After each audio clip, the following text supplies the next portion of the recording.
नमस्कार मित्रों, स्वागत है आप सभी का रंतेश एडू क्लब यूट्यूब चैनल पर। और आज हम जानेंगे हिंदी साहित्य के प्रतिष्ठित कवि श्री हरिवंश राय बच्चन जी के जीवन परिचय के संबंध में। तो सबसे पहले हम इनके जन्म के संबंध में जानते हैं। उत्तर प्रदेश के इलाहाबाद, जो कि वर्तमान में प्रयागराज के नाम से भी जाना जाता है, वहाँ इनका जन्म 27 नवंबर सन 1907 को हुआ था। और इनका देहावसान मुंबई में 18 जनवरी 2003 को हुआ। ये जाने माने सिने स्टार अमिताभ बच्चन जी के पिताश्री थे और इनके एक और पुत्र का नाम था अजिताभ बच्चन। हम इनके साहित्य जगत में योगदान को जानने के लिए, इनकी रचनाओं को समझें, पढ़ें, जानें, तो हम जानते हैं कि सबसे पहले इनकी जो रचना आई वो 1929 में 13 हार नाम से प्रकाशित हुआ था। उस समय का दौर छायावाद का था। 1936 तक के रचनाओं को छायावाद के युग के अंतर्गत साहित्यकारों के द्वारा रखा गया है। अर्थात इनका का जो प्रादुर्भाव हुआ वो उत्तर छायावाद के समय हुआ और इन्हें हालावाद के जनक भी कहा जाता है। इनकी जो दूसरी रचना आई वो सन 1935 में मधुशाला के नाम से आई थी, जिसे इन्हें काफ़ी लोकप्रियता मिली। आज भी मधुशाला को लोग पढ़ते हैं, आनंद लेते हैं।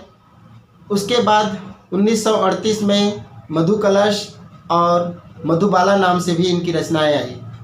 इस प्रकार अनेक रचनाएं जैसे निशा निमंत्रण, एकांत संगीत, टूटी फूटी कड़ियाँ और कई रचनाएं ऐसे हुए जैसे आकुल अंतर या मिलन यामिनी, सतरंगिणी, आरती और अंगारे, नए पुराने झरोखे आदि काव्य संग्रह के रूप में प्रकाशित हुए थे।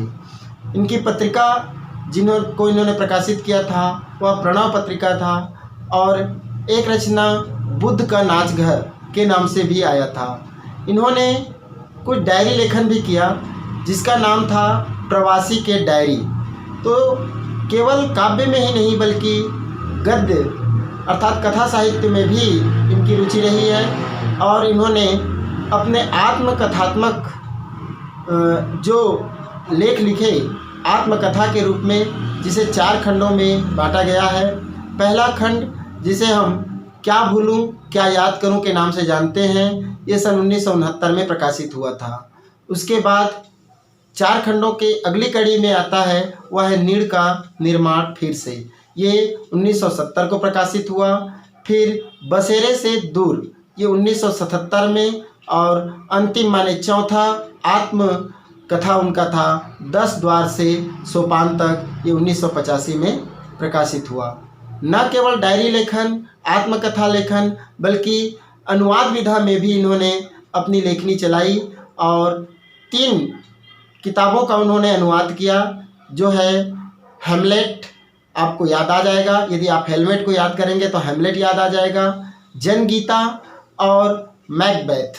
ये 3 रचनाएं हैं जिसका उन्होंने हिंदी में अनुवाद किया था। तो बच्चों, इनकी जो रचनाएं हैं उसको हम कैसे याद रख सकते हैं, उसके लिए आपको मैं एक तरीका बताता हूं कि आप एक इमेजिन कीजिए। चूँकि बच्चन साहब हैं और उनके पुत्र भी कलाकार हैं और काफ़ी प्रसिद्ध है, आप जानते हैं उनको, अमिताभ बच्चन जी को। तो आप एक ऐसा एक चित्र इमेजिन करिए जिसमें ये सारे रचनाएं शामिल हो सकते हैं। कैसे कि आप नृत्य करते हुए अमिताभ बच्चन जी को आप अपने दिमाग में उनका एक चित्र लाइए। कई सिनेमा में नृत्य किए हैं। नृत्य करते समय उनके जो भाव भंगिमा होगी किस तरह से होगी, तो उसको आप सोचिए।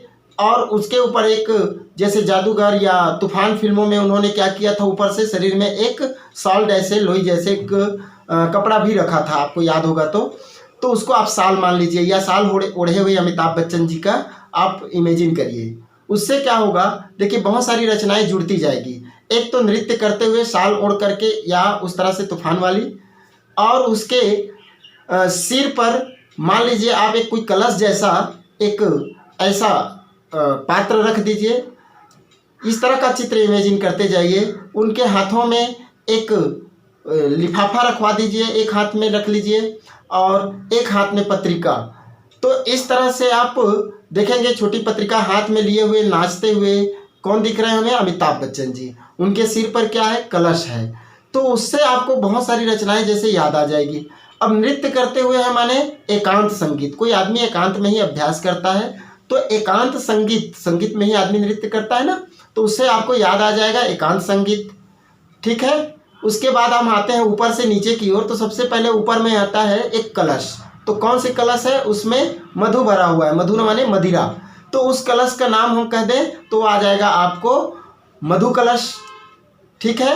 नीचे उन्होंने शाल ओढ़ा हुआ है तो वो किया जाएगा मधुशाला। ठीक है।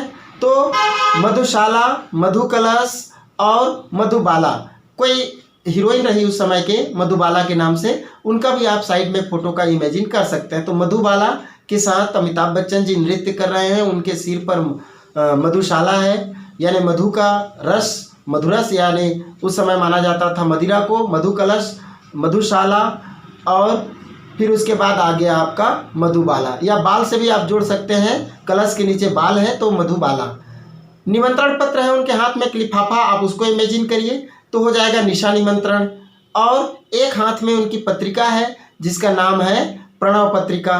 तो इस तरह से कई रचनाएं उनके आपको ऐसे ही याद हो जाएंगे। उसके साथ साथ मिलन यामिनी या टूटी फूटी कड़ियाँ, चैन का एक इमेजिन कर लीजिए, जो चैन जुड़ी होती है एक दूसरे से, वो कड़ियों से याद आ जाएगा आपको। और इस प्रकार हम इनकी रचनाओं को याद कर सकते हैं ट्रिक बना करके।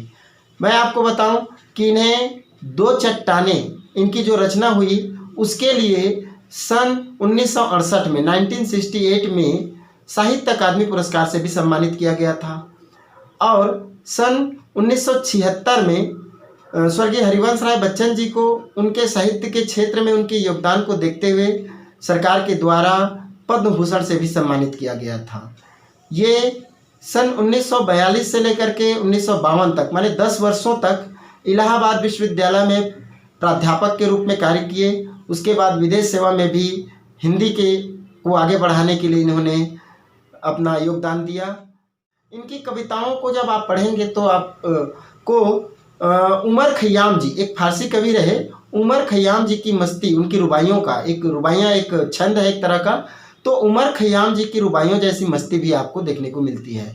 तो इसमें हम जो कक्षा 12वीं में जो पाठ पढ़ेंगे वो आपके निशा निमंत्रण के अंतर्गत आने वाली जो कविता है आत्म परिचय और दिन जल्दी जल्दी ढलता है, इस नाम से है। तो आइए हम अगले वीडियो में पढ़ेंगे। तब तक के लिए धन्यवाद।